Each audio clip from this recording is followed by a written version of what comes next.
Video games these days flat out suck.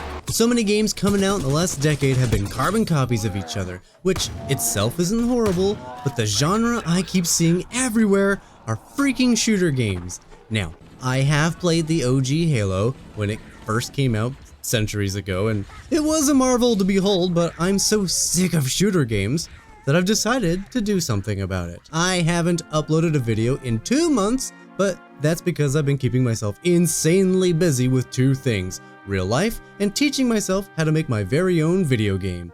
First, for all of my existing subscribers, many of you are probably already familiar with the simple fact that summer is the busiest time of the year for me, and historically I upload far less content during these 3 months.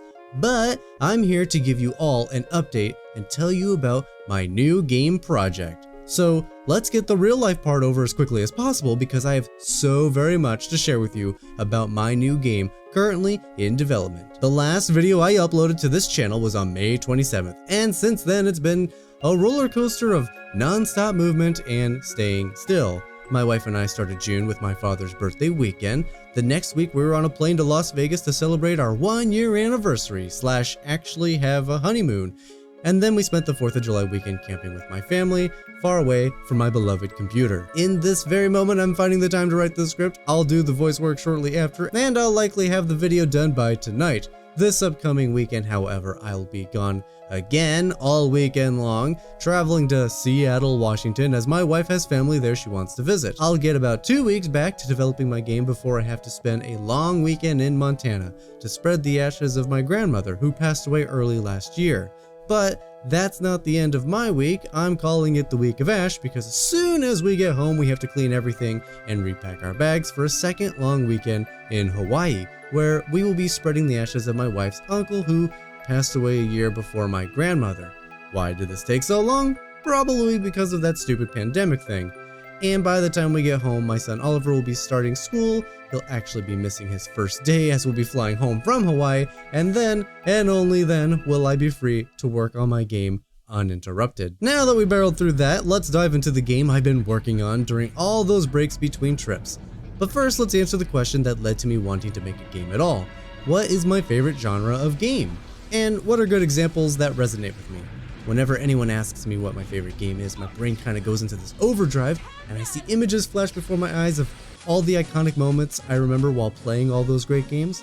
I see Final Fantasy VI's Kefka laughing. I can see Ocarina of Time running around Hyrule Field. I see Cloud's Omni / Limit Break attack. I see Dart transforming into a Dragoon for the very first time. I can feel joy of beating a really tough boss monster, the sorrow of a character dying and losing them forever, and the thrill of finding new party members and watching them grow strong. My favorite genre of games are JRPGs, or Journey Role-Playing Games. I love being personified in the main character and going on the hero's journey. I love exploring a fully fleshed out world and learning about its history. I love solving the mysteries involved with the story and finding solutions to all the puzzles along the way. And I love discovering hidden treasures that only a few true players find without the help of the internet. And with all the games coming out today being either some kind of shooter game or a survival game, I thought it'd be fun to make a game just for me, a JRPG that has all of my favorite aspects of my favorite games, and make something that is ultimately just for me. But I'll let everyone else play it too, I guess. Let me take you on this hero's journey into game development. My starting skills, as I would define them, are: one time I made a donut in Blender. I'm adept at video editing. A long time ago in my teenage years, I was in a rock band with my friends and we learned how to record and edit our audio. I know how to use paint.net. I used to edit Minecraft files fairly regularly and would consider myself to have an amateur skills with JavaScript. Again, back in my teenage years, I was fairly good at freehand drawing, but probably not so good now. And my biggest skill, I would say, is I'm willing to learn how to do anything. And I'm a remarkably fast learner. So with this unstoppable skill set at my disposal, the question for me is where to start. The answer, of course, is with the story, but before I jump into that, I would just like to take a moment to express how similar game development is to one of those Russian dolls. You know, the ones that have another doll inside of them, and another inside that, and another for what seems like forever. Yeah, that has largely been my experience with game development. My process has been, I want to accomplish X thing today. Okay, what are all the components of X thing? Okay, let's take the first one of the dozens of components and figure out how to do just that. Oh, wait, no, this component has X other components into that, and each one of those has another thing that you need to learn for those. It's a Russian doll. This has been happening literally every time I touch anything with developing this game. So anyway, I wanted to develop my story first, and throwing out some general broad ideas onto a Google Doc and organizing my thoughts there has been so incredibly helpful. I tried a few other sites for organizing ideas, but when it came down to it, for me, simple words on paper was the best way for me to stay organized.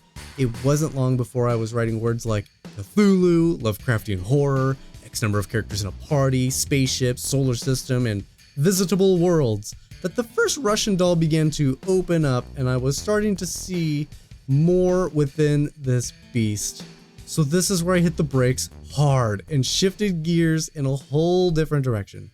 I went and downloaded the new Unreal Engine 5, which, to my surprise, is actually free to get your hands on, and I started down a path of, can I do this? And testing the limits of what Unreal could do for me. In my first 2 days of having Unreal Engine 5 installed, I was able to build this. Following a few tutorials, I was able to ask any question and get an answer immediately. This ring around Saturn probably only took 2 hours to learn the process and get set up.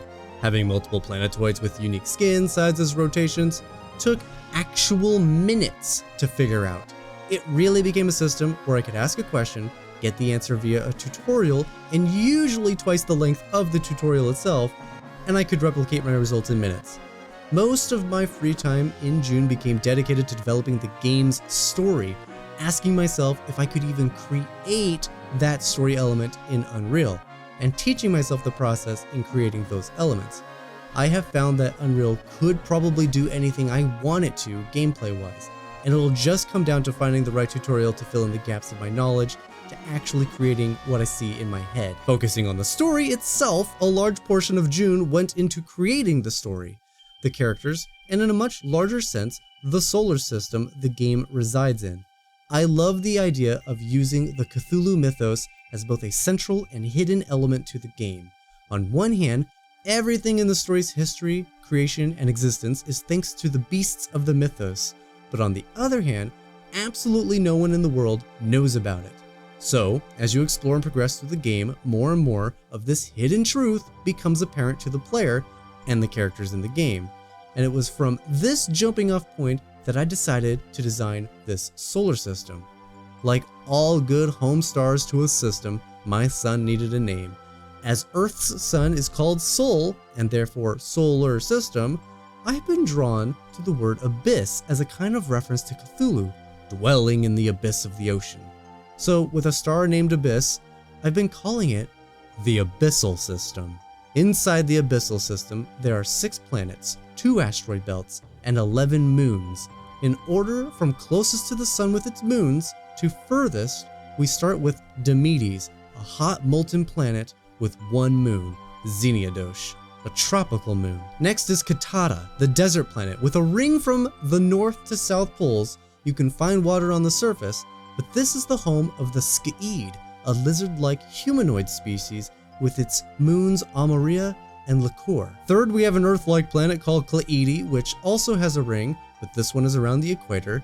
This is a world for the military and politics. It has 1 moon called Ananu. Fourth up, you'll find the planet Technesis, which is also very Earth-like, but as you may suspect, this planet is home to many inventors, artists, and scientists. It is a thriving hub of the system, with 1 true moon and 1 false moon, the true moon being Iota, which actually orbits the planet. Beyond Technesis, you'll find yourself among the asteroids of the Midgen Belt, a dense cluster of huge asteroids largely refusing to become gravitationally bound into one object, thanks to the gas giant just further ahead. Inside this belt, you'll find 1 moon-like object called Becerra, who surfs the inner edge of the belt in the wake of Technesis, being gravitationally pulled along by the planet. It's always on the exact opposite side of the sun from the planet, in the planet's shadow.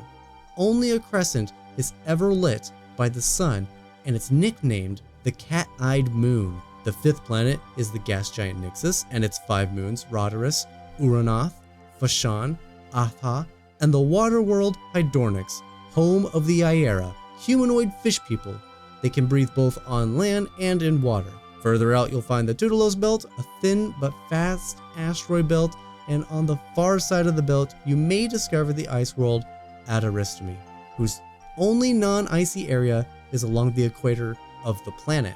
Tons of tiny decisions you may not have thought about have been determined for this abyssal system, like the orbital paths of the moons, what effects they have on their surroundings, what the people seeing these celestial bodies in the sky thought of them, and why they gave them those names, how long the orbits take, what constitutes a year when you have people living all over the system on planets with different times of day, orbital years, and the like. It's a giant Russian doll, every part of it, but it's more than that. Some things are like one doll being trapped inside two totally separate dolls at the same time, and you have to work through both of those other dolls first before you can even reveal the doll you were trying to work on in the first place. I anticipated this first devlog video to be the hardest one to create. I want to show you everything I've been working on and tell you all about the story, but I also don't want to spoil anything. I have a magic system worked out, character backgrounds and their stories, a special kind of skill tree, upgrading system, something that I'm calling an attunement system. Just so very much is fleshed out. It will be a game of exploration, following the hero's journey, a unique combat system, gaining levels, solving puzzles. It's a game with elements inspired by the Final Fantasy series, the Legend of Zelda series, the Legend of Dragoon, and the Legend of Legaia. But it's also heavily influenced by today's standard of what a game should look like, with active combat and not that turn-based one. Do I have 1,000,001 more skills to learn? Yes. Will I do this entire project myself? Mostly, but no. I recognize I have weaknesses. I'm gonna need help with concept art, composing an OST for the game, and I'm sure I can do most of the sound design for the game, but I'd love help with it from people who really know their stuff. Do I believe I could do this all by myself? Yes, eventually, but it'll take a really long time, and I want to build this game as fast as I can to see how I can compare with a mostly by myself creator versus the giant gaming corporations with thousands of people. So to help me with this game, I have created new tiers over on my Patreon, link in the description down below, of course, for anyone feeling generous, wanting to help me with my game. Packed with a bunch of cool perks for donating, my goal is to create a game with over 40 hours of story with far more inside quests and exploration, and the plan is to release it on Steam for PC. With enough support, I'd like to get it ported to other consoles, and by helping me reach these goals, you'll get things like a free copy just for simply supporting, early access beta testing, becoming a part of the game yourself, voting on game development decisions, and being able to directly make artistic and directional suggestions for the game. I'm making my dream game, but a part of my dream is for everyone to get to play it and to love it too. I can't wait to share my next devlog with you as I explore what the various game systems are going to look like, how I develop them, and my dive into character animations. Oh god, character animations. Such a huge part. Mind-blowing, super confusing. Can't wait to show you. Thank you so much for watching. I'll catch you in the next one.